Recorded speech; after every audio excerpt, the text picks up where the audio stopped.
Hello everyone. Welcome to the tutorial on how to apply to be a new student organization.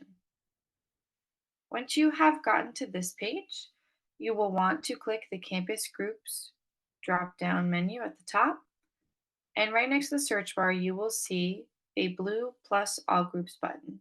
Click on that.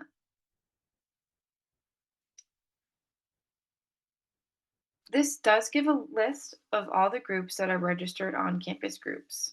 If you are interested in starting a new group, I would recommend that you look through these and make sure that your interests are not completely overlapping with another organization, as we do ask that each of our organizations are unique. When you would like to proceed in your group registration, look no further than this top banner. You will want to click Register New Student Organization. The Center for Student Involvement has put this form together so we can assist you in starting your new student organization. We'll first ask you what your group name is, and then ask you for a group acronym. From there, we will ask you to categorize your organization. There are many different categories listed, so please take the time to figure out which one is closest to your student organization. If you have a logo, feel free to upload it now, or you can do so later. This will serve as the profile photo for your student organization. We will then ask you to list out any membership benefits that you have, and also list your mission.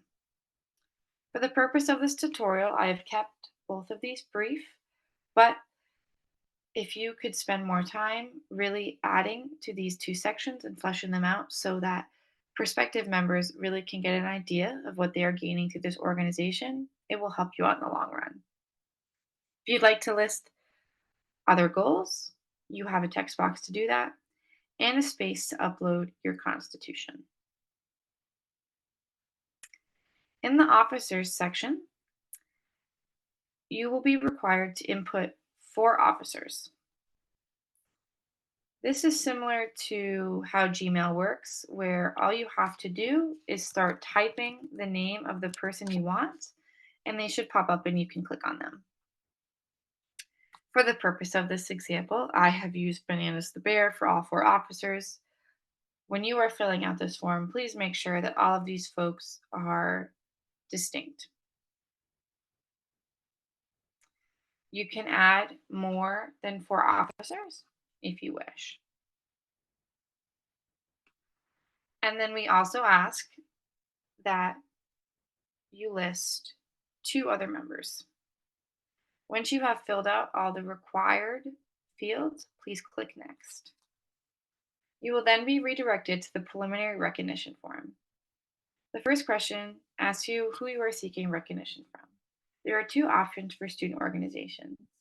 You can either be recognized solely by the University of Maine or be recognized by the University of Maine and UMSG.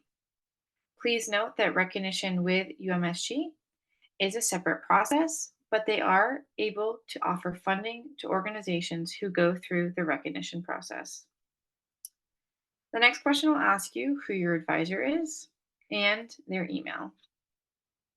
Additionally, we will want to know the advisor's phone number and where they work on campus. An advisor does have to be a staff or faculty member at the University of Maine. We will then ask you what/when will you be meeting, and if you have any social media links, feel free to add them here. Once you are done with this page, click Next.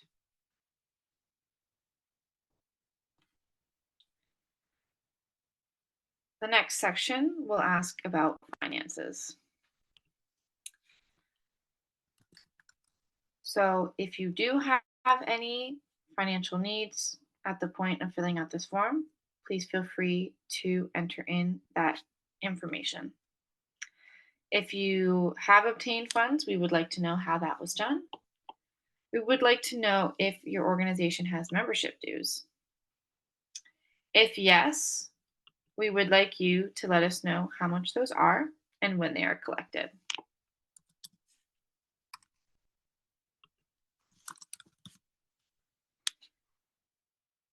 If your organization is tied to a department at the university and receives money from any department or college, we would also like to know that information. So please fill it in if you have selected yes.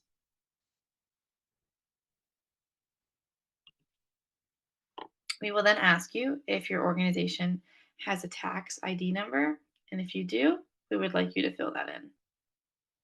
If you're not sure if your group has a tax ID number, please feel free to contact Colleen Fraser or the um.getinvolved at maine.edu email address. And we will do our best to answer that question for you. Next, we will ask if the organization complies with the stated discrimination policy, which is that no individual shall be discriminated against on the grounds of race, color, religion, sex, sexual orientation, including transgender or gender expression, national origin, citizenship status, age, disability, or veteran status. We will also ask if you comply with our hazing policy, which is no person or organization shall create, permit to exist any situation that recklessly or intentionally endangers the mental or physical health of a student enrolled at any institution of the University of Maine system. And once you are done with those two questions, you can click submit. From there, the Center for Student Involvement will review your form and get back to you. If you have any questions about this tutorial, please feel free to email um.getinvolved@maine.edu. Thank you.